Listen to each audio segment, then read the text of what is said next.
One of the world's most popular index funds just hit record highs, and I'm still changing how I invest. Over the last few decades, funds that track the S&P 500 have returned around 10% a year on average, which is why they've become a go-to both for new and experienced investors. And it's played an important part in my own portfolio too. But over the last few months, I've been rethinking my strategy, and AI is a big reason why. If you're new here, I'm Nischa, a qualified accountant, former investment banker, and financial educator. And today I'm going to walk you through why I am evolving how I invest, what role AI plays in that, and what it might mean for you. And by the way, if investing is your main priority this year, I'm releasing my investing workshop on Sunday. It teaches you everything from how to invest, what to invest in even more detail than I'm going to go through in the next 15 minutes. And it is completely free. You can sign up at nischa.me/invest or click the link in the description to sign up before the doors closed. Let's dive in. I'll start by giving you a quick reminder of how the S&P 500 works. So, put simply, it is an index fund that lets you invest in around 500 of the biggest companies in the United States. So, rather than trying to pick winning stocks yourself, your money automatically gets spread across lots of businesses at the same time when you invest in a fund that tracks the S&P 500. So the idea is that when some companies struggle, others tend to do well. And so hopefully your investments will grow in value over time. For years, this has been one of the simplest and most effective ways for everyday people to build wealth. In fact, if you invested $100 or equivalent in the S&P 500 at the beginning of 1960, you would have about 71,218 today, assuming you reinvested all of your dividends. If you're already an investor or you've watched other videos on my channel, you'll probably have heard of the phrase, past performance does not guarantee future returns, at least once or twice. This isn't just a copy and paste disclaimer to protect banks and investment companies. It's in fact very useful advice, because no matter how smart you are or how much money you've invested, you cannot know for certain what will happen.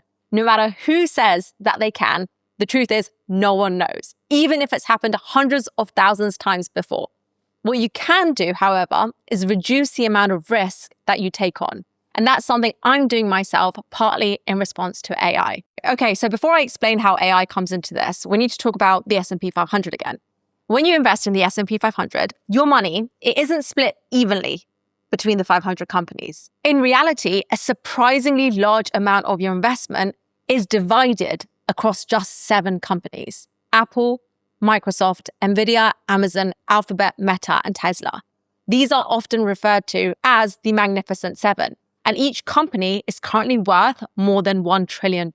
In some ways, it's a good thing that these companies make up so much of the S&P 500, because when these companies do well, the S&P 500 as a whole tends to do well too, meaning your investments grow at a faster rate than if your money was divided equally between all 500 stocks. The downside, of course, is that if things went wrong with one or more stocks in that Magnificent Seven, this could have a pretty big impact on your investments, because how much of the overall S&P 500 each of those 7 makes up. So what does this have to do with artificial intelligence? Well, all 7 companies are investing heavily on AI. And this isn't automatically a bad thing. These big investments could pay off, and there's always a risk that failure to invest in new technologies could in fact leave companies behind. The problem, however, is that when lots of companies become extremely valuable because investors are excited about the same trend, things can sometimes become a little bit overheated. This isn't the first time we've seen something like this happen. So back in the 1990s, for example, it was the dot-com bubble. At the time, investors began pouring money into almost anything linked to the internet in the hope of finding the next big thing and making a huge profit as technology continued to grow. This helped push stock prices really, really high, far beyond what companies were even realistically worth at the time. And that bubble that we were in, it got bigger and bigger until it eventually burst. And while some companies did really, really well, they survived and went on to become incredibly successful, on the other side, a lot of companies actually saw their share prices massively fall and went out of business. It just goes to show that even the most successful technology that changes the entire world can still become overhyped in the short term. Now, personally, I do think AI is going to transform a lot of industries and probably become a huge part of everyday life. But that doesn't necessarily mean every company investing heavily in AI can justify its current valuation, or that stock prices will keep rising at the same pace forever, which is why I'm changing how I invest my money. And by the way, we're going to cover how I'm changing what I invest in throughout the rest of the video. But there is so much more to investing and what to invest in that takes far longer than 15 minutes. So if you want to take this even further and dive even deeper, I'm releasing a completely free workshop this Sunday. I held the workshop in November, I held it again in January, and we've had over 75,000 people in total registered.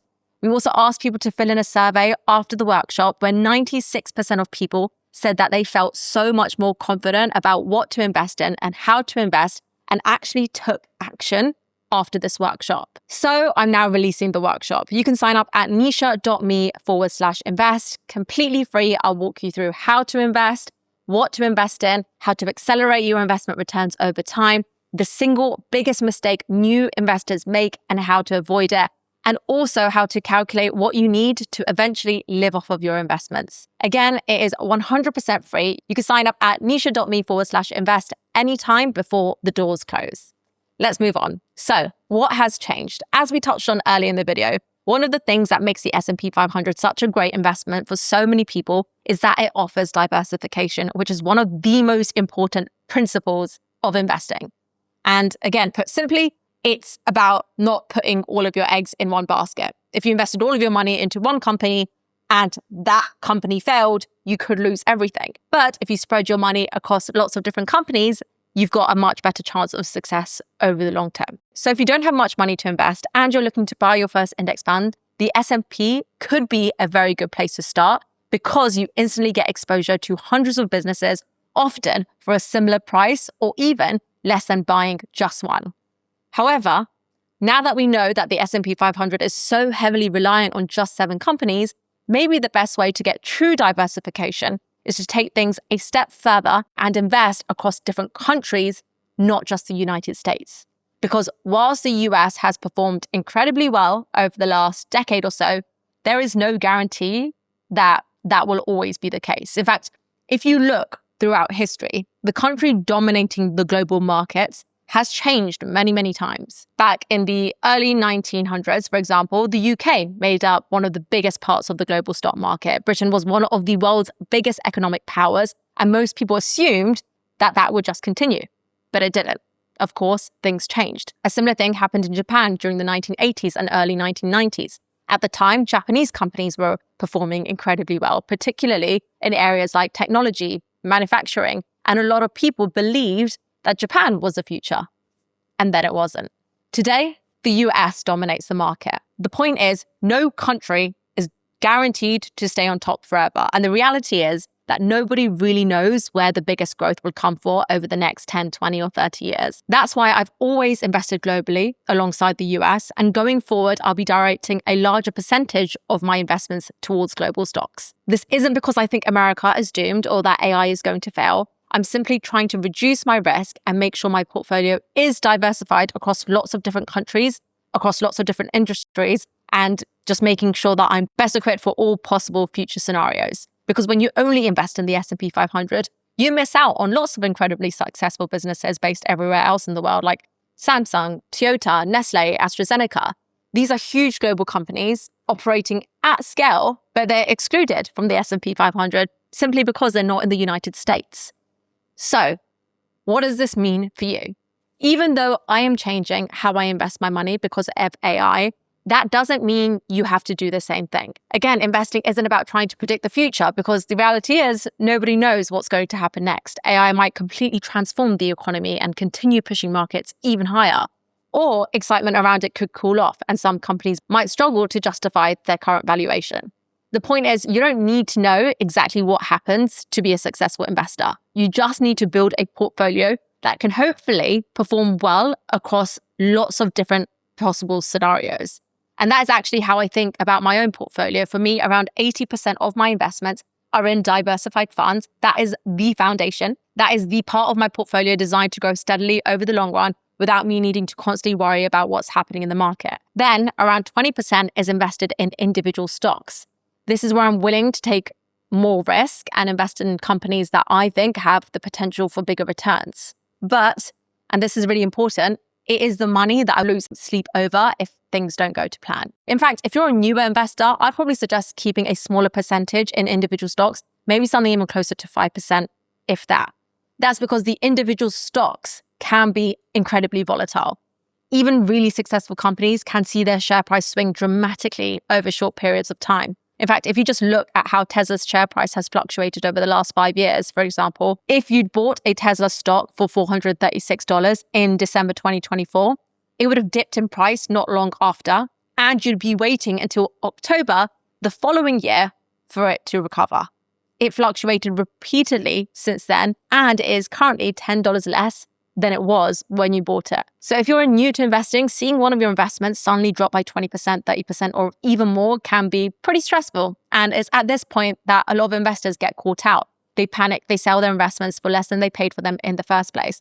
And especially if a lot of your money is tied to that individual stock, this can feel like it is the main or most important thing you need to do. In fact, it can feel like a good idea in the moment, especially if you're scared that if you wait a few months, weeks, or even just a few days, the value of your stocks will fall even more. The problem is that when you sell after a big drop, you turn what might have been just a temporary decline into a real loss.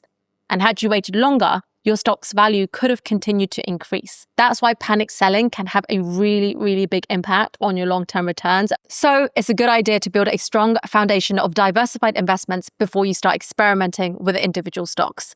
If you like this video, you'll definitely like this video right here on how much you need to invest at every single stage of your life to reach your financial goals in time. See you there.